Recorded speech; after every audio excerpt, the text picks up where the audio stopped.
Hi, I'm very excited to let you know that we just released Sight Reading Trainer Book 1 in print, which you can buy now from Amazon.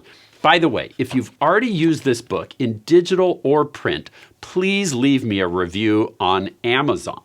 That would mean so much to me. Now, let's take a quick look inside. Each section of the book begins with tips and step-by-step instructions for maximizing your learning as you do each exercise.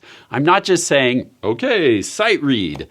In this book, I'll guide you to carefully build each essential skill needed for excellent sight reading. So, section 1 features notes on a one-line staff.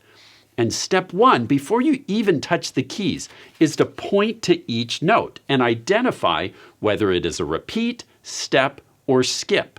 This helps train the eyes to instantly recognize steps, skips, and repeats, which is critical for successful, fluent sight reading.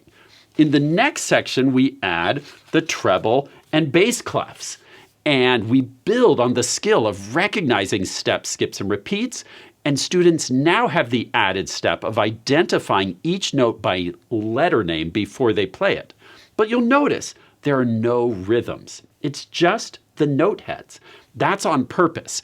We are systematically building one skill at a time, so you never feel overwhelmed. Finally, we move on to the full grand staff, and we introduce simple rhythms and counting the beat as you play. By the end of the book, you're playing hands together, you're playing chords, you're playing eighth notes. If you follow the steps as outlined in this book and practice your sight reading a little bit every day, I promise you, you will develop the ability to sight read music fluently and confidently. You can find Sight Reading Trainer Book 1 on Amazon or download it from the Hoffman Academy store. And don't forget to share your review. Thank you and happy practicing.